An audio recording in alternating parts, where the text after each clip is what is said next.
Sahabat yang beriman yang dirahmati oleh Allah Subhanahu wa Ta'ala, pernah nggak sih kalian menghadapi pasangan yang selalu menyakiti hati kita?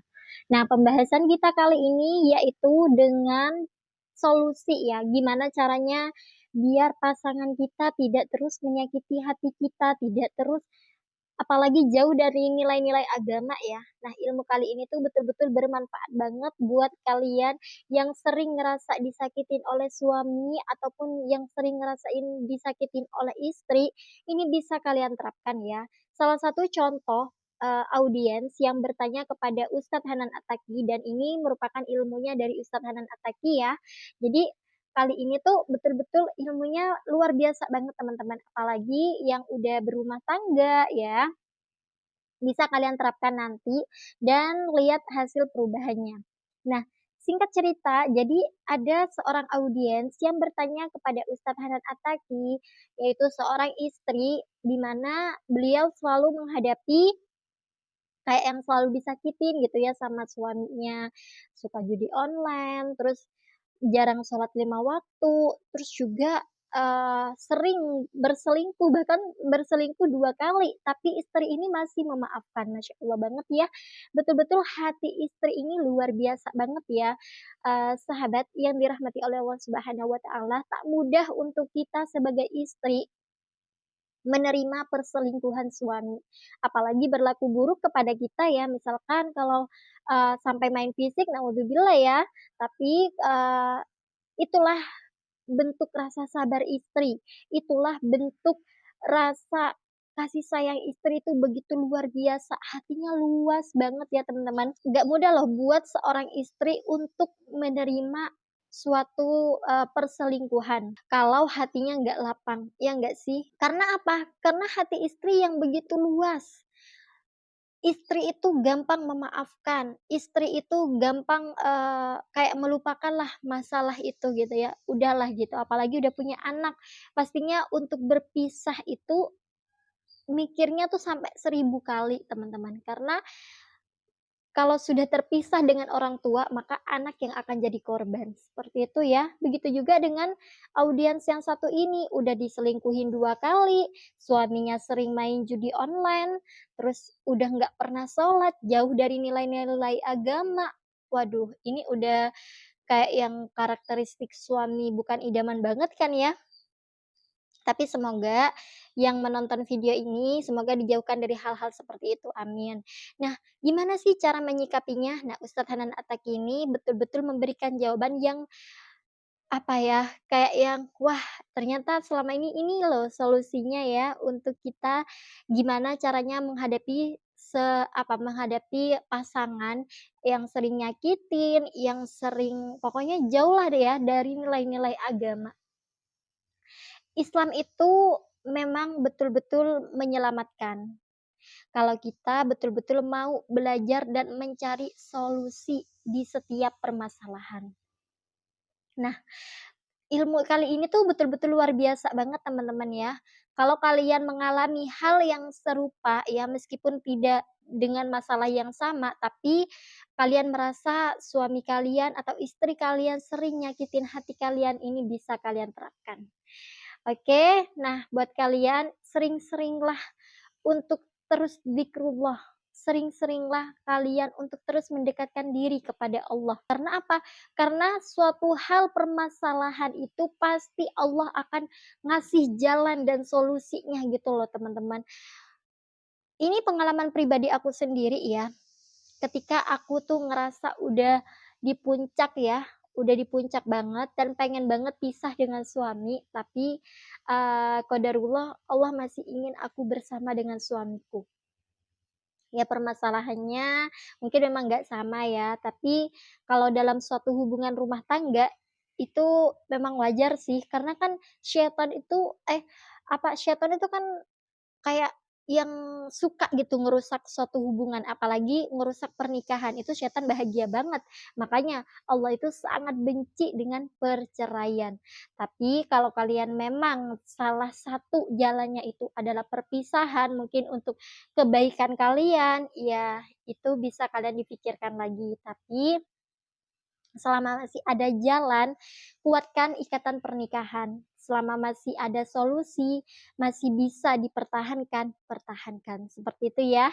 Oke, tanpa berlama-lama lagi, ini dia videonya. Silakan disimak penjelasan dari Ustadz Hanan Attaqi dan semoga ilmu ini bisa bermanfaat untuk kalian.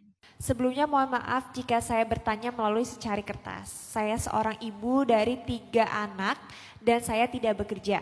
Saya diuji oleh Allah dalam rumah tangga saya yaitu karena suami saya. Singkatnya suami saya dulu pernah berselingkuh 2 kali, tapi saya maafkan karena dia juga tidak ingin pisah. Lalu suami saya juga dulu suka main judi online. Sampai-sampai dia melakukan kesalahan di tempat kerjanya dan dikeluarkan. Saya anggap itu adalah teguran dari Allah untuk suami saya. Saya berusaha untuk tetap sabar dan mendampingi suami saya sambil selalu mendoakan agar suami saya mendapatkan hidayah dari Allah. Yang ingin saya tanyakan Ustadz, saya sering merasa lelah dengan sikap dan akhlak buruk suami saya. Saya merasa sebagai istri tidak disayang karena suami lebih sering menghabiskan waktu dengan gadgetnya. Selain itu suami saya juga tidak melaksanakan sholat 5 waktu. Sesekali saya pernah memergoki suami saya masih melakukan judi online, walaupun memang tidak sesering dulu. Dan kalau saya tanya, dia tidak mau mengaku. Saya bingung Ustadz, posisi saya sebagai istri rasanya kadang ingin lepas dari suami saya. Tapi saya tidak tega dan juga kepikiran dengan anak-anak. Apa yang sebaiknya saya lakukan Ustadz? Apakah sebaiknya saya tetap sabar dan terus mendoakan suami saya? Atau saya berhak untuk memutuskan berpisah? Mohon pencerahannya Ustadz. Terima kasih. Wassalamualaikum warahmatullahi wabarakatuh. Sebelum istri ini mengambil haknya, lakukanlah satu ikhtiar terakhir. Semoga ikhtiar ini akan sedikit demi sedikit memperbaiki keadaan suaminya. Coba mulai hidupkan kembali majelis ilmu di rumah. Rumah-rumah kaum muslimin ini masih jarang sekali punya budaya majelis ilmu. Kita cenderung memaknai majelis ilmu itu di luar saja. Ada majelis taklim, ada kajian, ada tabligh akbar, ya. Cuman itu majelis ilmu. Padahal para sahabat dulu tuh menghidupkan majelis ilmu di rumah-rumah mereka dengan majelis yang kecil, dengan majelis yang lebih sederhana, dengan majelis yang lebih singkat tapi rutin. Coba lakukan itu. Karena salah satu cara mendatangkan para malaikat, mengundang para malaikat menaungi rumah kita itu adalah dengan majelis zikir, majelis ilmu. Karena ilmu itu isinya kan zikir tentang Allah, tentang Islam. Jadi malaikat akan datang menaungi rumah kita, lalu turunlah keberkahan-keberkahan dengan doa-doanya para malaikat. Coba hidupkan majelis itu. Apa yang kita perlu lakukan? Beli satu buku. Mungkin salah satunya yang saya rekomendasikan itu beli kitab Riyadhus Shalihinnya Imam Nawawi. Beli kitab hadis Riyadhus Shalihin. Karena itu yang paling gampang, paling mudah tapi isinya luar biasa. Jangan beli yang singkat ya, beli yang agak tebal, yang memang ada penjelasannya. Karena ada juga yang 1 jilid, itu nggak ada penjelasan, singkat dan kita susah ngerti. Mending beli yang beberapa jilid. Kalau nggak bisa langsung beli berjilid-jilid, beli jilid pertama dulu, dicicil. Tapi yang berjilid-jilid emang beli jilid pertama dulu. Nanti baca caranya. Pilih satu waktu yang pasangan kita pasti ada di rumah. Kemudian tempat yang paling nyaman di rumah yang mudah dia dengar. Kemudian tentukan durasi taklim yang gak terlalu lama. Kalau bisa maksimal 5 menit. Maksimal 5 menit. Kalau bisa maksimal 5 menit. Ya 3 menit, 4 menit.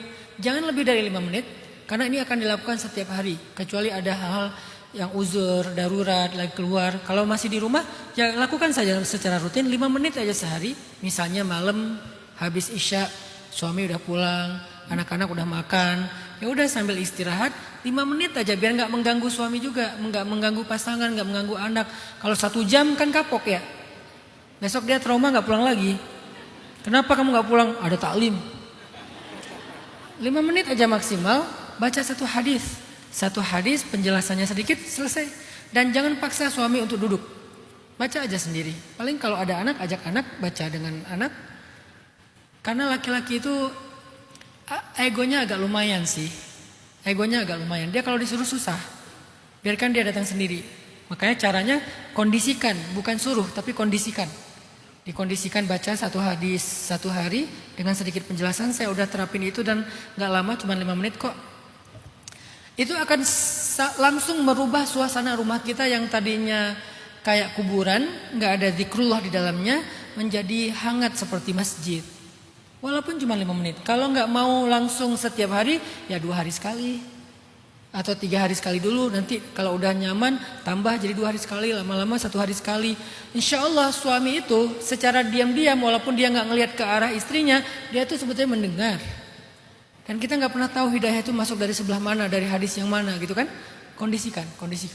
Coba bertahan dengan itu sekitar 40 hari. Kalau bisa setiap hari berarti 40 hari. Kalau 2 hari sekali berarti tambah kali 2. Kalau 3 hari sekali ya kali 3. Pokoknya selama 40 kali pertemuan. Coba rasakan perubahannya nanti. Semoga setelah 40 kali pertemuan ada yang berubah dalam suasana rumah itu. Dan itu awal dari sebuah perbaikan. Hidupkan taklim, hidupkan majelis, hidupkan nama Allah di dalam ucapan kita di rumah. 5 menit maksimal sekali majelis.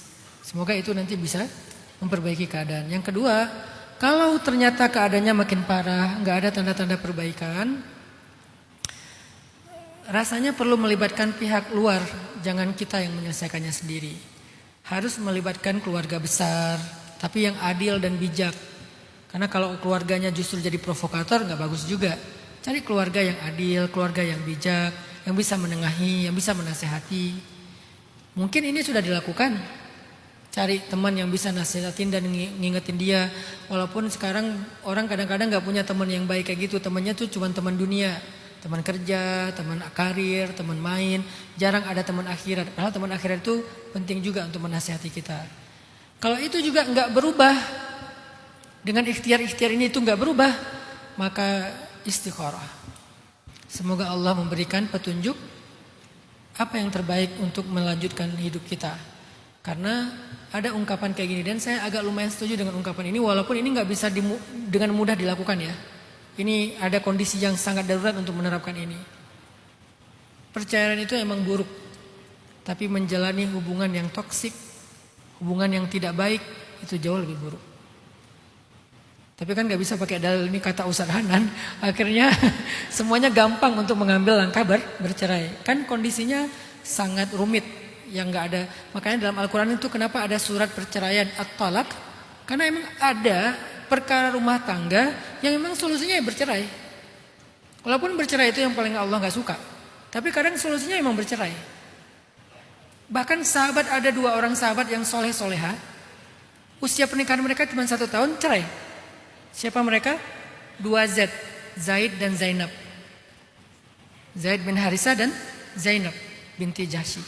Zainab nanti menikah dengan Rasulullah. Zaid menikah dengan perempuan yang lain yang kemudian dikaruniai anak yang sangat hebat namanya Usama bin Zaid.